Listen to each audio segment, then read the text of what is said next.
वहीं अगर पीएम नरेंद्र मोदी की इन दोनों रैलियों की बातें की जाए तो उन्होंने देश के मुद्दे तो उठाए ही हैं, साथ ही जेएमएम और कांग्रेस को भी घेरा है और पाकिस्तान से लेकर धारा 370 तक अपनी बातें लोगों के सामने रखी हैं। कुछ ऐसी ही बातें उन्होंने चाईबासा में भी कही थी। चाईबासा में उन्होंने संविधान और आरक्षण पर फोकस किया था।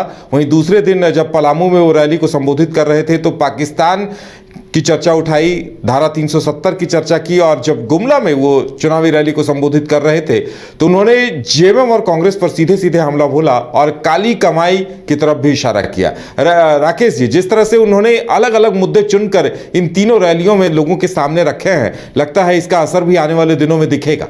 देखिए, जो प्रधानमंत्री नरेंद्र मोदी का जो ये 2 दिवसीय झारखंड का दौरा है, वो उसने इस चुनाव के लिए एक एजेंडा सेट कर दिया है झारखंड में और अब उसी के इर्द गिर्द जो है वो चुनाव लड़ा जाएगा। तो एक नया मुद्दा जो आज इंट्रोड्यूस उन्होंने किया वो पेपर लीक का था, जिस पर हमने अभी थोड़ी देर पहले चर्चा की।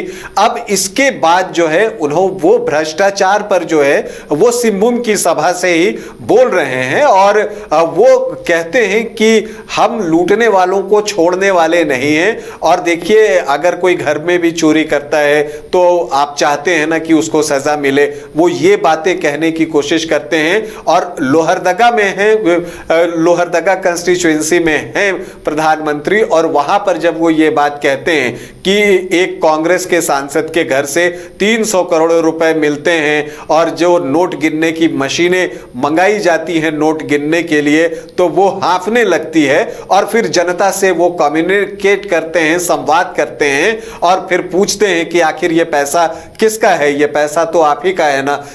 इस तरह से जो एक प्रधानमंत्री के भाषण की खासियत होती है, जो वहां पर उपस्थित जनसमूह होता है उससे संवाद करने का वो तरीका भी देखने को मिला और भ्रष्टाचार पर वो पूरी तरह से अटैक करते हैं। इतना ही नहीं, उदय उन्होंने जो वो फ्री राशन की उनकी योजना है उसकी भी चर्चा की। वो कहते हैं कि जब 2014 से पहले कांग्रेस की सरकार थी तो गोदामों में अनाज सड़ जाता था और कहा जाता था कि भाई अगर ये सड़ रहा है तो आप क्यों नहीं इसे जनता में बांट देते हैं। तो कांग्रेस कहती थी कि इतने बड़े देश में यह संभव ही नहीं है।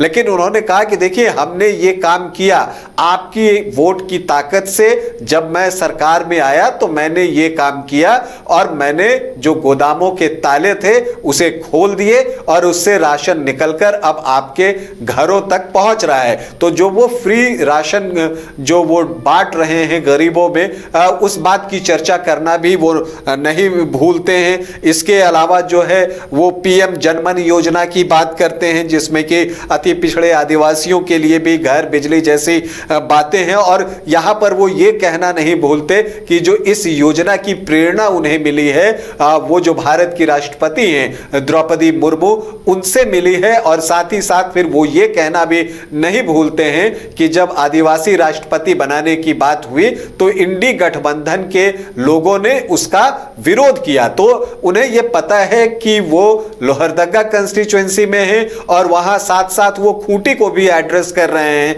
और सिंहभूम में भी चुनाव है, तो जहां आदिवासियों की संख्या अच्छी है तो वो आदिवासियों से जुड़े मामले भी उठाते हुए देखे जाते हैं। उन्होंने डिस्ट्रिक्ट मिनरल फंड की भी बात की और कहा कि इसका एक हिस्सा जो है स्थानीय क्षेत्र में भी जो लगता है। और साथ ही उन्होंने कहा कि इसी में जो है लगभग 12,000 करोड़ रुपए झारखंड सरकार को मिला है और वो कहते हैं कि इससे पहले इतनी राशि कभी नहीं मिली थी।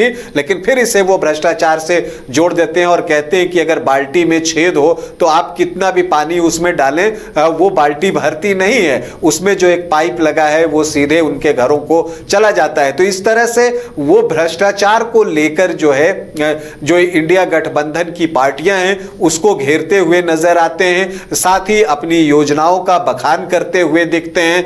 आदिवासी वोटर्स को आकर्षित करने के लिए द्रौपदी मुर्मू की भी बातें करते करते हैं और साथ में ये भी कहते हैं कि मैं वो सौभाग्यशाली हूं जिन्हें भगवान बिरसा मुंडा की धरती पर जाने का अवसर मिला, और वो कहते हैं कि मैं पहला प्रधानमंत्री हूं जो मैं उनके गांव में गया और वहां की मिट्टी को मैंने अपने माथे पे लगाया, उसे नमन किया। वो कहते हैं कि भगवान बिरसा मुंडा जो हैं वो मेरे लिए सिर्फ एक नाम नहीं है, वो मेरे लिए प्रेरणा है।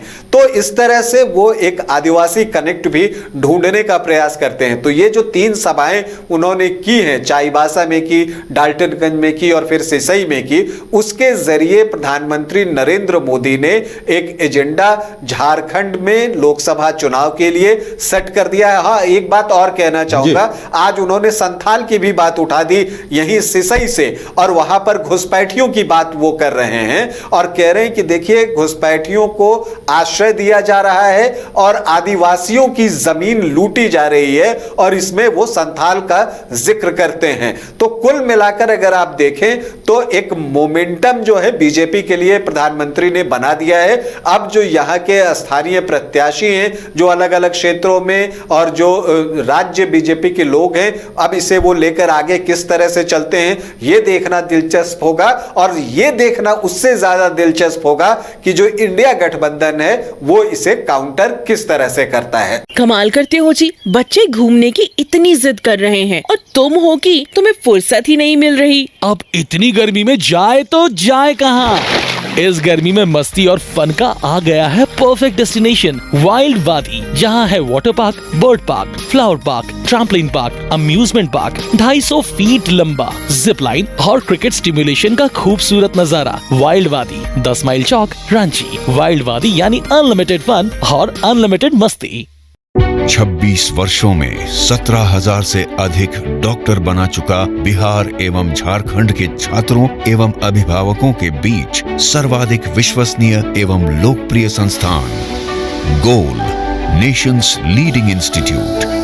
हमारा विश्वास गोल के साथ।